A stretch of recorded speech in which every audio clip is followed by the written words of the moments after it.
भाविकांची मोठी गर्दी होती, ज्यामुळे संपूर्ण शहर गर्दीने भरलेलं असून रविवारपासून गर्दीची परिस्थिती अशी झाली होती की 20 मिनिटाचे अंतर कापण्यासाठी लोक अनेक तास ट्रॅफिक जाम मध्ये अडकून पडत आहे। रविवारी प्रयागराज मधील महाकुंभ मेळ्याच्या सर्व मार्गावर अनेक किलोमीटर पर्यंत वाहतूक विस्कळीत झाली। गर्दी इतकी मोठी होती की Prayagraj Sangam railway station 14 February पर्यंत बंद करण्यात आले आहे। कुंभमेळा प्रशासनाने जाहीर केलेल्या आकडेवारीनुसार 13 जानेवारी ते 9 फेब्रुवारी या कालावधीत 43.57 कोटीहून अधिक भाविकांची स्नान केले आहे।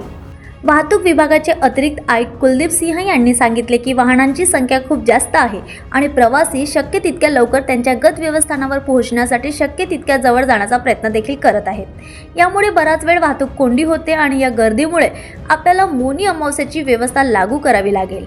ते म्हणाले, मौनी अमावस्येला जितकी गर्दी आली होती तितकीच गर्दी आता येत आहे।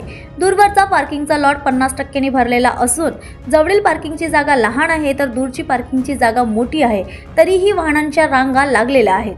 ते म्हणाले की IERT आणि बघाडा पार्किंगमध्ये 4000 ते 5000 वाहने पार्क करण्याची क्षमता देखील आहे, तर नेहरू पार्क आणि बेला कचार सारख्या दूरच्या पार्किंग लॉटमध्ये 20,000 ते 25,000 वाहने बसू शकतात। स्नानोत्सवादरम्यान स्थानिक लोकांची वाहने धावत नाही, परंतु सध्या सर्व प्रकारची वाहने धावत आहेत। सिंह म्हणाले की गेल्या कुंभमेळ्यात 2011 मध्ये विशेषतः सामान्य दिवशी इतकी गर्दी नव्हती, परंतु यावेळी सामान्य दिवशीही इतकी मोठी गर्दी येत आहे।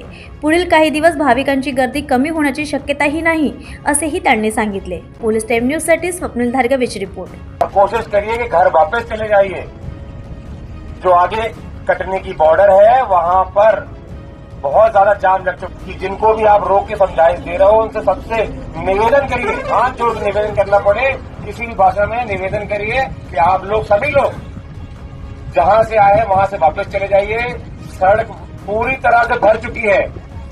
कटनी से प्रयागराज 300 से अधिक किलोमीटर दूर है और अगर आपको यहाँ रोककर अगर हम निवेदन कर रहे हैं तो कुछ तो गंभीरता होगी।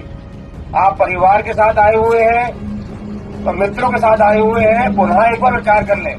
अभी भी आपके पास आगे जाके सड़क से मोड़कर यू टर्न लेने की पर्याप्त व्यवस्था है, तो अभी आप लोग गाड़ी में बैठ के विचार कर लें। हम पुलिस बिल्कुल नहीं चाहती आप लोग किसी प्रकार की समस्या का सामना करें।